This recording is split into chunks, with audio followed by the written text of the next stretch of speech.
박영수 전 특별검사의 딸이 대장동 개발 민간업체 화천대유에 근무하며 회사로부터 11억 원을 받은 사실이 확인됐습니다. 앞서 구속된 곽상도 전 의원에 이어 박영수 전 특검까지 이른바 50억 클럽 수사가 급물살을 탈 수 있다는 전망이 나옵니다. 김자영 PD입니다. 김반배 전 기자와 정영학 회계사의 녹취록 중 일부입니다. 자, 50개가 몇 개냐? 쳐볼게. 최재경, 박영수, 곽상도, 김수남, 홍성근, 권순일 6명의 이름을 언급한 뒤 정 회계사가 300억이라고 언급하는 점으로 미뤄 김 전 기자가 언급한 50개가 50억 원임을 알 수 있습니다. 국민의힘 박수영 의원에 의해 이른바 50억 클럽 명단이 공개된 지 넉 달. 뒤늦게 김 전 기자와 정 회계사의 녹취록이 공개되면서 50억 클럽의 실체가 드러나고 있습니다. 아들의 퇴직금 명목으로 거액을 받은 혐의로 지난 4일 구속된 곽상도 전 의원에 이어 이번엔 박영수 전 특검도 화천대유에 입사한 딸을 통해 돈을 받았다는 의혹이 제기됐습니다. 검찰이 추가로 파악한 금액은 11억 원.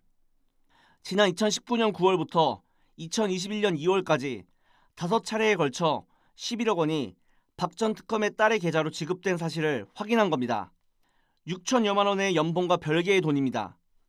이보다 앞선 지난해 6월 박 전 특검 딸은 대장동의 아파트를 시세가격 절반에 분양받아 8에서 9억 원의 차익을 남겼고 성과급 5억 원을 추가로 받기로 하는 등 이미 받았거나 앞으로 받을 예정의 금액을 모두 합치면 곽 전 의원 아들이 받은 실수령액 25억 원과 비슷하다는 계산이 나옵니다.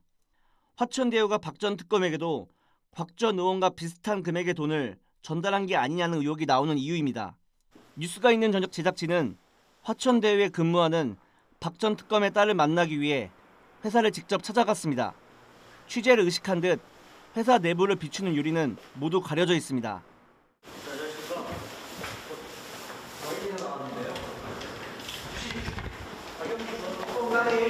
아직 근무 중이세요? 박 전 특검은 이 의혹에 대해 문제의 11억 원은 딸이 화천대유에 5년 가까이 근무하면서 차용증을 작성하고 정상적으로 대출받은 것이라고 주장했습니다. 또 이 중 2억 원은 딸이 성과급으로 이미 갚았다고 해명했습니다. 하지만 해명에도 의혹은 가라앉지 않고 있습니다.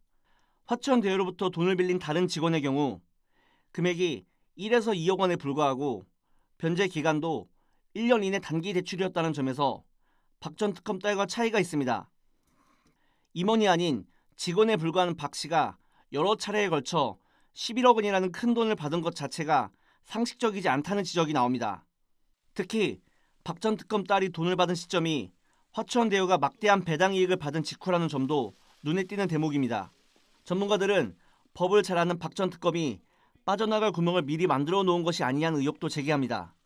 회사가 이런 주주 임원 종업원에게 단기로 대여하는 돈을 말합니다. 뇌물죄 내지는 배임수재죄의 성격이 있는 돈을 빌릴 때는 법을 잘 아는 사람이라면 이런 주임종 단기 채권을 활용할 수도 있죠.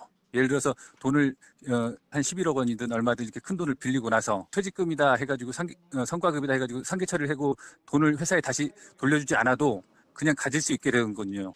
검찰은 지난달 5일 박 전 특검을 소환 조사한 이후 한 달이 넘도록 추가 조사를 진행하지 않고 있습니다.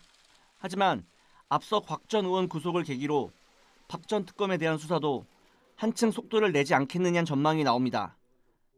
YTN 김자영입니다.